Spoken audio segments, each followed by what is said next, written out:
Good afternoon, Alan. Here's your coffee machine, the Breville Barista Express model BES870 in black. Just going to do a quick video making a latte, a double shot latte on your machine, which, as you saw in the photo, is in really good condition. Some scratches here and there, but really nothing too major. And I've just finished doing the service, so descale backflush, and I've actually changed the grip head seal as well, just for peace of mind. Here are the accessories that it comes with. All 4 baskets hidden here in the drip tray, milk jug, manual cleaning tools, and the razor, which is inside here as well. I'll put these aside just to make this easier. So I like, when I turn it on, it'll take about a minute to warm up, and it's already warmed up. But just to heat it up some more, I like to run a blank shot, so just to warm up the pipes, the handle and the cup. So I'm going to run a blank shot. So no coffee in the handle, just a double shot of water.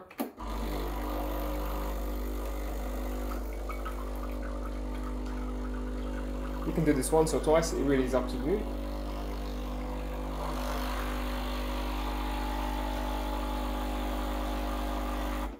This, it's nice and hot, so I'm going to put it on the side. And I'll take this out and make sure to dry it before grinding my coffee. This is the single wall double sized basket, so that's the one you want to use. I'll be grinding 18 grams into this. It's an 18 gram basket. And I'm going to dry it like I said, and then I'm going to use the scale to dose the coffee, the ground coffee. If you don't have a scale, that's fine. You can still eyeball it. So I'll adjust it so that it gives us good pressure and the correct amount of coffee. At the moment it's at grind size number 6, which I found to be quite good, just by feeling it, but the only way to confirm is to actually make a coffee with it. I suggest using fresh beans, or as fresh as possible. If you can't afford freshly roasted, you can still buy some really good supermarket options. At the moment I'm using the Aldi, oops, sorry about that. I'm using the Aldi brand Lazio. This is a single origin Nicaragua blend.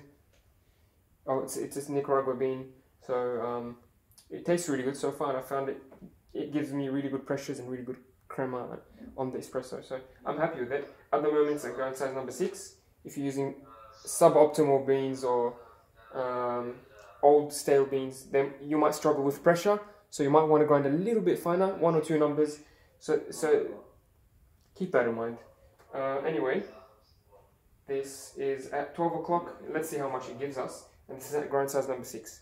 So use this setting and see how you go. If your coffee is too runny, maybe adjust it by 1 number finer. If it's too slow, adjust it by 1 number coarser, and try again. I don't suggest you go all the way to the finest setting. That might damage your blades. I've actually just cleaned and readjusted the clearances between the blades so that it gives you the correct range. So don't go to grind size number 1, as that might damage the blades. So only change it by 1 or 2 numbers. Double check here. 0. So you can put it on double. I'm going to put it on single and do it 2 times. I feel it's more consistent that way.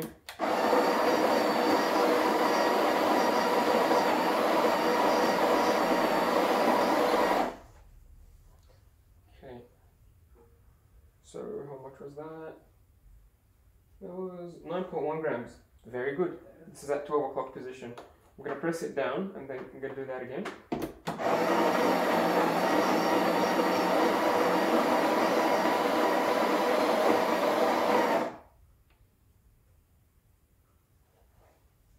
So I'm going to flatten it so it doesn't make a mess, just like that. I'm not going to press it just yet.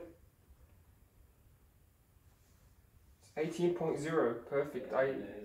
I'm happy with that, of course. So this will give you 9 grams on single, 18 on double. So grind size number 6, 12 o'clock position on the grind amount here. So if you don't have a scale, you'll notice that the tamper will go as deep as the silver cap here when you have 18 grams. So I have 18 grams and I've done this hundreds of times. When I put 18 grams into the basket, the double basket, the tamper, the silver cap here on the tamper disappears. So this is about the depth that I want to go to for 18 grams. or even if I'm using the single basket, this is the same depth I want to be tamping to. You'll notice that this is actually the same depth as the razor tool that they include. So there's a tool that they include to scrape off excess coffee. You know, if you're a beginner and you don't know how to dose correctly, they recommend press down the coffee, scrape off any excess. But I just don't like to waste any coffee, so I just get 18 grams from the get-go. This is what it looks like. Make sure it's nice and even pressure that you put in. Make sure it's got no holes. Clean the edges and lock it in. So this is a new head seal, rubber head seal that I've put in. You can keep it at 6 o'clock position. Any less than 6 o'clock and you're not putting enough pressure. So I recommend dead center 6 o'clock, or even more if you really want to push it. But since it's new, it shouldn't need pushing all that much. So 6 o'clock position should not leak at all. And I'm gonna dump this hot water now. As you saw, 18 grams to the double basket, that's the in. And for the out, I want to double that. So in is 18 grams, out 36. So that's the ratio that I'm going to be using. People use different ratios, but I think the standard is a 2 to 1. Say if I put, so when I'm making coffee now, I'm going to aim for about 35 to 40, roughly.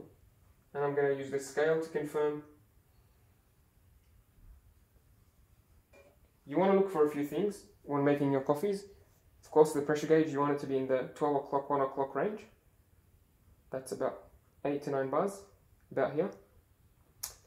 You want to look at the flow. You want the coffee to be nice and smooth flowing, not black drops dripping, not like a black river. You want it to be nice and smooth, almost like syrup or warm honey, people describe it. So you want it to be nice and smooth, and you want the timing to be right. So you want to get that double shot in about 20 to 30 seconds. Don't stress about the numbers, just make sure you do what gives you a good tasting espresso. So all this, all the numbers, all the techniques, that's to achieve a good taste. So these buttons are, I think, set from factory. You can reset it by holding the program button. That'll reset it to factory settings. But you can actually change the length of these buttons. So I'm going to change the length of the double shot to give you 40 grams of coffee. So I pressed program, then I pressed the cup that I want to change, the button that I want to change. Then it's gonna, perfect flow. This is what I was looking for. Nice smooth flow, almost like warm honey. I'm not sure if you can see that properly. Pressure's at exactly 1 o'clock. Very happy with it. I'm gonna stop it when I think it's about 40 grams, which usually is about here. A very small quantity. So there. So I'm gonna let it drip, drip, drip, and then measure that. Looks really good. That's 44 grams. A little bit long, but still very good. Looks really nice. Smells amazing. So I'm happy with that. You can change these buttons at any time, like I said.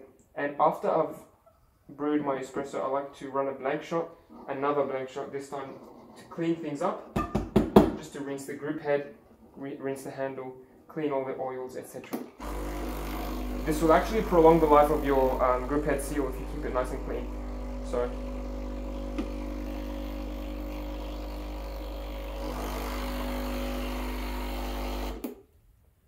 perfect.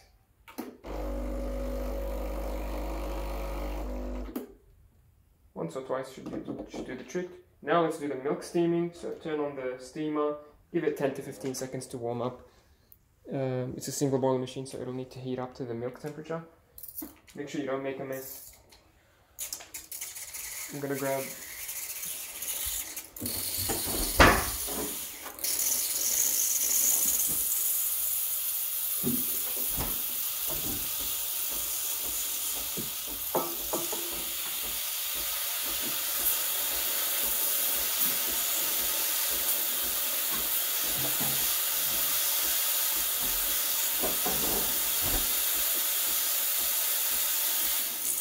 Sorry, I'm just pouring my milk. You can start steaming the milk once you start hearing the pulse. And then when you get your milk, turn it off. It'll give you 5 seconds before it cools down and goes to coffee mode. So I'm going to keep it on steam mode. So I'm turning it off just to avoid making a mess when I'm putting the jug I'm going to put the wand at an angle just to spin the milk around close to the surface of the milk to give it some air. So just spinning the milk around and aerating it to give me that latte texture. There's different techniques that you can use. Heaps of YouTube videos teaching you how to do that. So this is not the best teaching resource. But yeah, I'm keeping the wand at the edge of the jug to keep spinning the milk in a vortex and keeping it close to the surface of the milk so that it's injecting air as it spins it.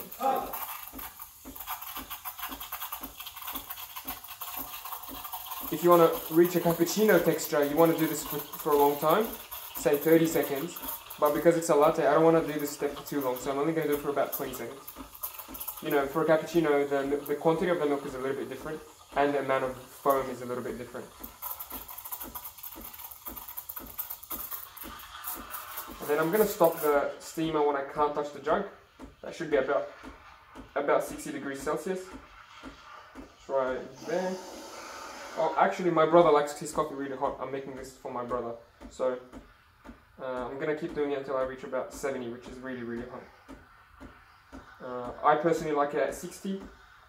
Different people have different preferences. So, right about there.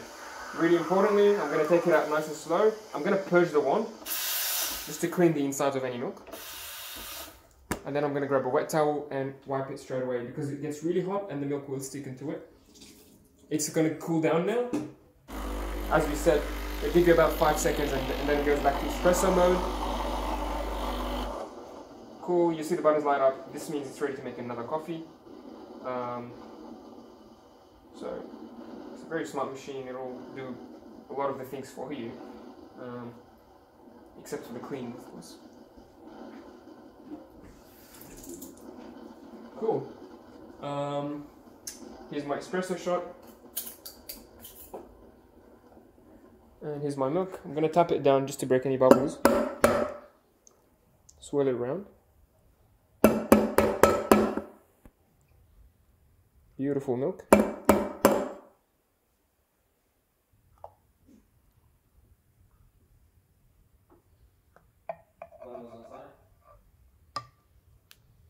Looks really good. With some practice, you can actually achieve latte art patterns. Not too hard to do.